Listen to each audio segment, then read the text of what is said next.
Hi, I'm Dr. Karthik from Focus Vein Clinic, and this is Umashankar, our patient. Hi, Umashankar. Hello, sir. So, Umashankar is one of our patients who presented with varicose veins and who also unfortunately had an ulcer. But now he's perfectly fine. His ulcer has healed. We have done an ultrasound today. It's looking wonderful. So, Uma, Yes, sir. please tell us about your journey. People Okay. would love to know. Yeah. ಏನು ನಿಮ್ಮ journey ಬಗ್ಗೆ ಹೇಳಿ ಸ್ವಲ್ಪ. Okay. Starting ನನ್ನ ಹೆಸರು ಉಮಾಶಂಕರ್. ನಾನು ಲೋಕಲ್ಲೇ ಇದ್ದೀನಿ. But actually ಸಾರ್ನ meet ಮಾಡಿದ್ದು ಒಂದು ದೊಡ್ಡ ಸ್ಟೋರಿನೇ. 20 ಇಯರ್ಸ್ ಬ್ಯಾಕ್ ನನಗೆ ವೆರಿಕೋಸ್ ವೆಯ್ನ್ ಇತ್ತು. ಬಟ್ ಅಲ್ಸರ್ ಬರೋವರೆಗೂ ಅದು ವೆರಿಕೋಸ್ ವೆಯ್ನ್ ಅಂತಲೂ ಗೊತ್ತಿಲ್ಲ. So basically what he is trying to say is he had varicose veins from a long time, but till his ulcers developed, he never even knew that it is varicose veins. ಆಮೇಲೆ ulcer ಬಂದ ಮೇಲೆ you came. After the ulcer, he actually thought, okay, now it's time to get treated. Actually ulcer ಬಂದಮೇಲೆ ಅದು ulcer ಒಂದ್ಸಲ ವಾಸಿ ಆಯಿತು. Correct. ಮತ್ತೆ ulcer ಬಂತು. ಆ ಟೈಮಲ್ಲಿ ನಾನು ಜರ್ಮನ್ಗೆ ಹೋಗ್ಬೇಕಾಗಿತ್ತು. Correct. ಸೊ ಜರ್ಮನಿನಲ್ಲಿ ಇದು ನಾರ್ಮಲ್, ವೆರಿಕೋಸ್ ವೇನ್ ಎಲ್ಲ normal.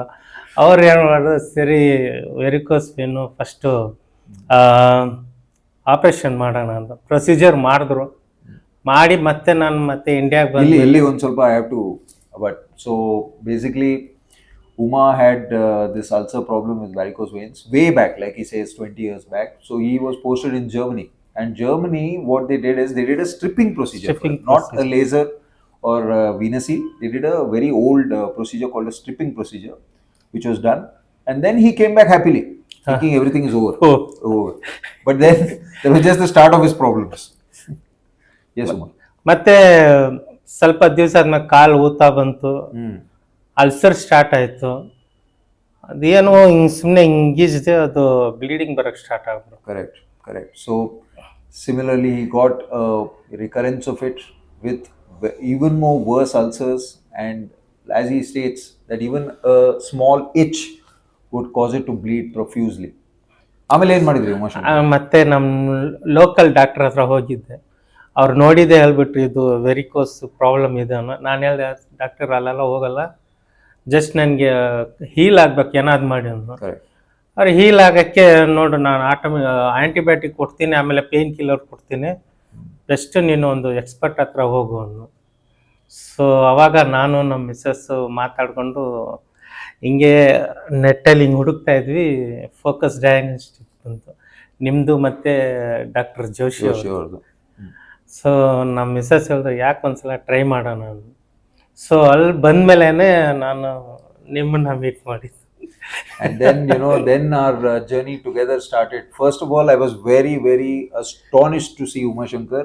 He was more than, I think, 120 kgs. 123 kgs. And with an ulcer, I was worried because 123 kg alli, even if you do a procedure, we stand to have a failure also because of the weight. So first thing I advised him is procedure and all is everything is later, but you have to start losing weight. And he's on his weight loss journey now. He's on his weight loss journey, which is a very, very good thing. Finally, we got his ulcers to a certain level. After that, we decided to do a procedure for Umashankar. Umashankar, please tell all our audience how comfortable was the procedure, because people are very scared. Procedure ಮಾಡೋದು ಹಿಂಗೆ, procedure ಮಾಡಿದ್ರೆ ಹೆದರಿಕೆ ಆಗೋದು. Oh, why I have to go and do the procedure? It will take me 10-15 days to recover. I will be suffering. ಅದು ಇಲ್ಲ that misconception has to be clear. ತುಂಬ safety ಆಗಿತ್ತು ಅದು ಪ್ರೊಸೀಜರ್ನ. ಏನೋ ಅಂದ್ಕೊಂಡೆ, ಅಯ್ಯೋ ಆಪ್ರೇಷನ್ ಥಿಯೇಟ್ರು ಅದಿರುತ್ತೆ, ಮತ್ತು ಏನೋ ಅನೆಸ್ಥೇಷಿಯಾ ಕೊಡ್ತಾರೆ ಏನೋ. ಬಟ್ ನಾನು ಅಂದ್ಕೊಂಡ್ರೆ ಅಷ್ಟು ಝೀರೋ. ಅದು ಆ ಥರ ಏನು ಭಯ ಬೇಡ, ಏನಿಲ್ಲ. ನಾರ್ಮಲಾಗಿ ಕರ್ಕೊಂಡು ಹೋದ್ರು, ಕರ್ಕೊಂಡು ಬಂದುಬಿಟ್ರು. ಸೊ ಅಷ್ಟೇ. Basically, he didn't even come to know when the procedure is over and when the procedure started. So as soon as he came out, he was comfortable. ತುಂಬ ಸೇಫ್ಟಿ ಆಗಿತ್ತು. ಅಂದರೆ ಏನೋ ಒಂದು ದೊಡ್ಡ ಏನೋ ಒಂದು ಜೀವನ ಉಳಿಸೋ ಒಂದು ಪ್ರಯತ್ನ ಮಾಡೋ ಥರ ಅಷ್ಟು ಎಲ್ಲ ಡಾಕ್ಟ್ರು ಮತ್ತು ಅಲ್ಲಿರೋರು ಇವರ ಸ್ಟಾಫ್ಸ್ ಆಗಲಿ ಅಷ್ಟೊಂದು ಸಪೋರ್ಟ್ ಮಾಡಿ ನಮ್ಗೇನು ಗೊತ್ತಿಲ್ದಿರಾನೆ ಮಾಡಾಕ್ಬಿಟ್ರು ನನಗೆ. ಆಮೇಲೆ ಅವರು ಬೇರೆ ಅನಿಸ್ತೇಷಿಯಾ ಡಾಕ್ಟ್ರು ಬಂದು ಎಬ್ರು ಆಗಾಯ್ತು ಉಮಾಶಂಕರ್. ನಾನು ಸರ್ ಏನು ಸರ್ ಮಾಡಿದ್ವಿ.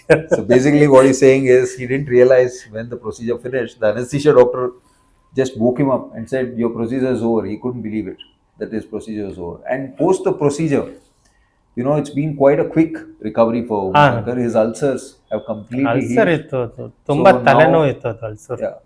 So he had his real headache was the ulcers, which he's been suffering for years. Now he's on the journey to recovery. And I've been advising him to lose even more weight, which he will. He's promised me he will lose some more weight. Now, Umashankar, if you have to give some message to people, people who come with initial stage of varicose veins, initially ಬರ್ತಾರೆ, ಅವರು ತುಂಬಾ time wait ಮಾಡ್ತಾರೆ till the pain comes, till swelling comes, till ulcers come, ಆಮೇಲೆ they come.